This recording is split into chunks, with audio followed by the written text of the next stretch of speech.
नमस्कार दोस्तों, स्वागत है आपका हमारे channel target for IAS and MPSC with के। आज है 26 फरवरी 2021 और हम लोग डिस्कस करेंगे आज का इम्पोर्टेंट मध्य प्रदेश का जो भी करंट अफेयर्स है। आज का यह करंट अफेयर दोस्तों काफ़ी अलग होने वाला है, क्योंकि आज का यह करंट अफेयर दोस्तों अधिकतम जो फैक्ट हम यहाँ पर कवर करेंगे वह पूरे के पूरे हमारे ऊर्जा से संबंधित होंगे, क्योंकि मध्य प्रदेश में एक जो विद्युत वितरण कंपनी है उसे एक company innovation with impact award से सम्मानित किया गया। और साथ ही साथ मध्य प्रदेश में दोस्तों लगभग एक दो नहीं सीधा 10 गुना बढ़ोतरी हुई है लगभग 9 साल के दौरान, किसमें?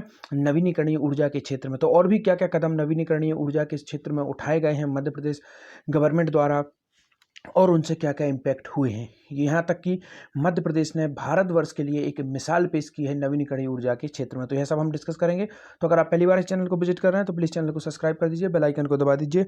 और अगर आप इस लेक्चर की पीडीएफ प्राप्त करना चाहते हैं तो link description, you can go join my Telegram channel, there I will providing a PDF which can help you. So let's get start today's current affairs.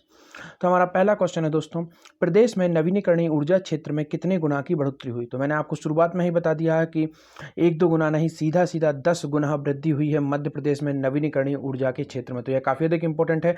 यहाँ पर नवीनीकरणीय ऊर्जा से संबंधित एक फैक्ट आपको बता देता हूं कि ऊर्जा के दो प्रकार के स्रोत होते हैं, एक होते हैं नवीनीकरणीय तथा दूसरा होता है अनवीनीकरणीय। अनवीनीकरणीय ऐसे स्रोत होते हैं जो परंपरागत रूप से हम जिन पर निर्भर होते हैं, जिस तरीके के आप देख सकते हैं थर्मल पावर, कोयला से उत्पन्न होने वाली विद्युत, और आप पेट्रोल डीजल को भी इसके अंतर्गत शामिल कर सकते हैं। तो यह जितने भी स्रोत हैं यह अनवीनीकरणीय है, अर्थात इन्हें पुनः दोबारा प्राप्त नहीं किया जा सकता, क्योंकि इनका विकास ही करोड़ों वर्षों में होता है। तो यह ऐसे स्रोत हैं जो एक समय बाद समाप्त हो जाएंगे। और नवीनीकरणीय ऊर्जा ऐसे स्रोत हैं जिनका हम बार बार उपयोग कर सकते हैं। इसका सबसे अच्छा उदाहरण आप ले सकते हैं सौर ऊर्जा, और इसी के साथ साथ आप पवन ऊर्जा, और इस तरीके के जो भी स्रोत हैं जो जिन्हें हम बार बार प्राप्त कर सकते हैं तथा जिनसे प्रदूषण भी नाम मात्र का नहीं होता, यह सब नवीनीकरणीय ऊर्जा के स्रोत कहलाती हैं। तो इस तरीके के जो नवीनीकरणीय ऊर्जा के स्रोत हैं इनमें मध्य प्रदेश में 10 गुना बढ़ोतरी हुई है दोस्तों। तो अब हम जितने भी इंपॉर्टेंट फैक्ट इससे बन सकते हैं पूरे को पूरे हम डिस्कस करेंगे। और आज का यह करंट अफेयर है जो स्पेशली फुल्ली इसी के लिए डेडिकेट रहेगा। इसमें आपके जितने भी कॉन्सेप्ट होंगे, जितने भी आपके डाउट्स होंगे, सभी के सभी क्लियर हो जाएंगे नवीनीकरणीय ऊर्जा से संबंधित मध्य प्रदेश का। अगर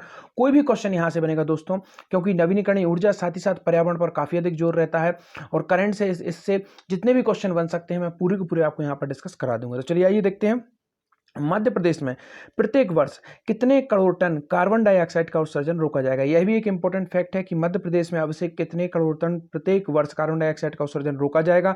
तो आपको ऑप्शन नंबर 1 है 1.41 crore tonne, 50 crore tonne, 45 crore tonne, या इनमें से कोई नहीं। दोस्तों इसका राइट आंसर है option number 1, 1.41 crore tonne Madhya Pradesh में प्रतिवर्ष। यह अपने आप में काफी बड़ी उपलब्धि है दोस्तों।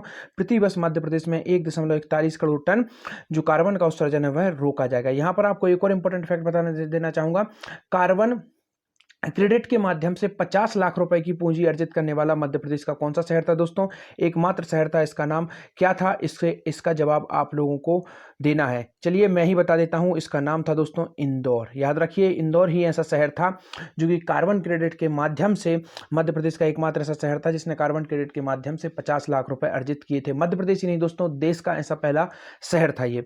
तो हमने यहां पर देखा कितने करोड़ टन कार्बन डाइऑक्साइड का उत्सर्जन रोका जाएगा, 1.41 करोड़ टन। अब हम शुरू करते हैं पूरा का पूरा डिस्कशन, क्या क्या इंपॉर्टेंट फैक्ट यहां से बन सकते हैं। प्रदेश में नवीनीकरणीय ऊर्जा क्षेत्र में 10 गुना हुई बढ़ोतरी, हर साल 1.41 करोड़ टन कार्बन डाइऑक्साइड का उत्सर्जन रोका जाएगा, जो कि मैंने आपको शुरुआत में ही बता दिया। अब हम देखते हैं आत्मनिर्भर मध्य प्रदेश के रोड मैप पर तेजी से कार्य किया जा रहा है। मैंने आपको शुरुआत में कई बार बता चुका हूं, आत्मनिर्भर मध्य प्रदेश को कब तक प्राप्त कर लिया जाएगा? 2023 तक इसे लक्ष्य रखा गया है। पिछले 9 वर्षों में प्रदेश में नवीनीकरणीय ऊर्जा के क्षेत्र में 10 गुना बढ़ोतरी हुई। तो कितनी बढ़ोतरी हुई दोस्तों? 10 गुना। हमने अभी देखा यह कितने वर्षों का डाटा है? 9 वर्षों का। इस क्षेत्र में अब मध्य प्रदेश देश में नेतृत्व की भूमिका में हो रहा है। 2012 में प्रदेश के नवीनीकरण, यह काफी इंपॉर्टेंट डाटा है दोस्तों, इसको कहीं पर भी नोट कर लीजिए, which is very very important data. यहां पर आप देख सकते हैं इस क्षेत्र में अब मध्य प्रदेश नेतृत्व की भूमिका में है। 2012 में मध्य प्रदेश में नवीनीकरणीय ऊर्जा क्षमता कितनी थी?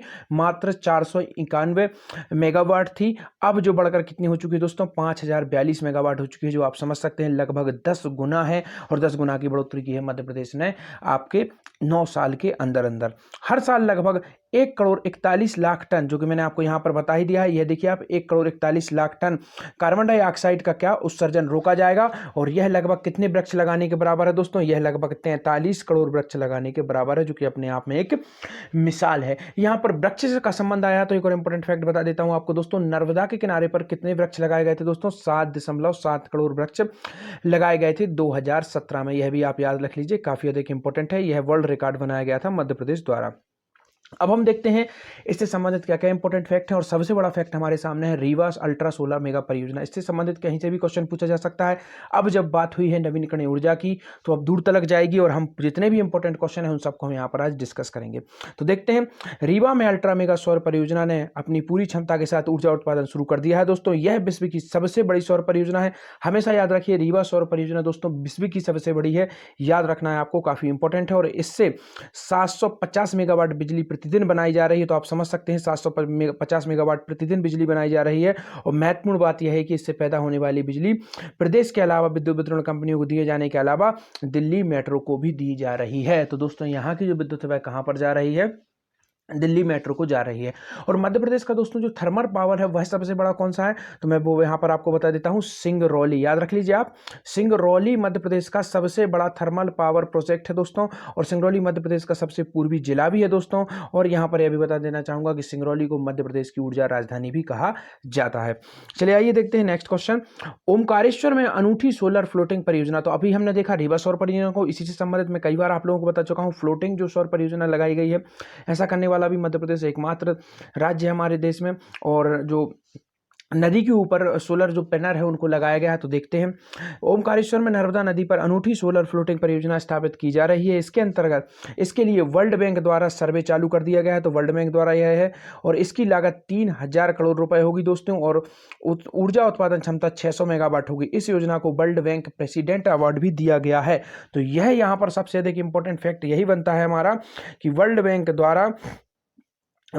द्वारा प्रेसिडेंट अवार्ड किस परियोजना को दिया गया है? तो आपको याद रखना है, ओमकारेश्वर फ्लोटिंग जो सोलर परियोजना है उसको दिया गया है। अब देखते हैं किसानों से संबंधित कौन कौन सी योजनाएं शुरू की गई थी इसी के अंतर्गत, नवीनीकरणीय ऊर्जा के अंतर्गत। तो किसानों को सिंचाई के लिए सोलर पंप उपलब्ध कराए गए थे, जिससे कि उनकी जो बिजली पर निर्भरता है वह कम हो सके। प्रदेश में विकास का रोड मैप मैंने बता दिया आपको। 2023 के अंतर्गत किसानों के खेतों में 45,000 सोलर पंप लगाए जाएंगे। अभी 22,673 सोलर पंप लगाए गए हैं। सोलर पंप योजना में से ऐसे किसान भी लाभान्वित हो रहे हैं जिनके खेतों तक बिजली नहीं पहुंच रही है। किसान न केवल खुद के उपयोग के लिए सौर ऊर्जा प्राप्त कर रहे हैं, बल्कि बिजली कंपनी को भी बेच रहे हैं। तो यह भी काफी अधिक इंपॉर्टेंट है। अब हम देखते हैं, कई जिलों में सोलर पार्क भी स्टेब्लिश किए गए हैं। तो यहां पर देख लेते हैं, आत्मनिर्भर मध्य प्रदेश के रोड मैप के अंतर्गत प्रदेश के नीमच, शाजापुर, आगर, मुरैना, छतरपुर एवं सागर जिले में सोलर पार्क विकसित किए जा रहे हैं। तो यह जो काफी इंपॉर्टेंट नाम है, इनको याद रख लीजिए दोस्तों, नोट जरूर करिएगा आप इनको। प्रदेश के रोड मैप के अंतर्गत नीमच, शाजापुर, आगर, मुरैना, छतरपुर, सागर जिले में सोलर पार्क विकसित किए जा रहे हैं। इन पर लगभग 18,000 करोड़ रुपए का व्यय होगा। और इनकी क्षमता होगी दोस्तों 4,500 मेगावाट सोलर बिजली उत्पादन इनके द्वारा होगी। तो आज का यह दोस्तों करंट अफेयर का सेशन है, काफी अधिक इंपॉर्टेंट होने वाला है। दोबारा ऐसा मौका आपको नहीं मिलेगा शायद, तो आप इसको अच्छे तरीके से नोट कर लीजिए। जितने भी जो डाटा मैं आपको बता रहा हूं, स्क्रीनशॉट ले लीजिए, इनका काफी अधिक इंपॉर्टेंट होने वाला है ये डाटा। सेकंड देखते हैं, मध्य प्रदेश की कौन सी विद्युत वितरण कंपनी, मध्य प्रदेश की एक विद्युत वितरण कंपनी है जिसे company innovation with impact award से सम्मानित किया गया, अर्थात इनोवेशन के लिए विद इंपैक्ट अवार्ड से सम्मानित किया गया। तो आपको ऑप्शन नंबर 1 है मध्य क्षेत्र विद्युत वितरण कंपनी, जबलपुर विद्युत वितरण कंपनी, दक्षिण विद्युत वितरण कंपनी या ग्रामीण विद्युत वितरण कंपनी। दोस्तों इसका राइट आंसर है आपका ऑप्शन नंबर 1, मध्य प्रदेश क्षेत्र विद्युत वितरण कंपनी के अंतर्गत इसे कंपनी को इनोवेशन विद इंपैक्ट अवार्ड से नवाजा गया है। चलिए आइए देखते हैं क्या है पूरी न्यूज। मध्य क्षेत्र विद्युत वितरण company innovation with impact award से सम्मानित। ऊर्जा मंत्री कौन है हमारे? तोमर ने दी बधाई। 14वें इंडिया एनर्जी समिट के अंतर्गत यह कार्यक्रम था। मध्य प्रदेश विद्युत कंपनी को देश के परफॉर्मेंस इंप्रूवमेंट श्रेणी में सर्वश्रेष्ठ कंपनी का अवार्ड मिला। तो किसमें मिला है ये दोस्तों? परफॉर्मेंस इंप्रूवमेंट श्रेणी, इसको भी काफी अच्छी तरीके से नोट कर लीजिए। परफॉर्मेंस इंप्रूवमेंट श्रेणी में सर्वश्रेष्ठ कंपनी का अवार्ड मिला है। यह award Indian chamber of commerce द्वारा नई दिल्ली में केंद्रीय ऊर्जा मंत्री श्री R.K. सिंह के द्वारा मुख्य अतिथि में इंडियन चैम्बर ऑफ कॉमर्स के महानिदेशक डॉक्टर राजीव सिंह ने प्रदान किया है। परफॉर्मेंस इंप्रूवमेंट में मध्य प्रदेश क्षेत्र कंपनी देश में अव्वल है। मध्य क्षेत्र विद्युत वितरण कंपनी के महाप्रबंधक सूचना प्रौद्योगिकी श्री अभिषेक मार्तंड ने वेबिनार कार्यक्रम में जो सम्मान है वह प्राप्त किया। अब दोस्तों आज का आपका क्वेश्चन है कि बुंदेला विद्रोह कब शुरू हुआ था, किस सन से किस सन तक यह रहा था। काफी अधिक इंपॉर्टेंट है बुंदेला विद्रोह है, मध्य प्रदेश में, और सन 1857 की क्रांति के पहले एक महत्वपूर्ण विद्रोह था। तो चलिए आइए, आपका ऑप्शन नंबर 1 है 1842 से 43, ऑप्शन नंबर 2 है 1857 से 58, ऑप्शन नंबर 3 है 43 से 44 और ऑप्शन नंबर 4 है इनमें से कोई नहीं। आई होप आप लोग जरूर आंसर देंगे, काफी इंपॉर्टेंट है विद्रोह है। कमेंट सेक्शन में आप सभी लोग अपना आंसर दीजिए। Thank you so much watching this video. Video अगर अच्छी लगी हो दोस्तों शेयर कर दीजिए। Thank you so much watching this video.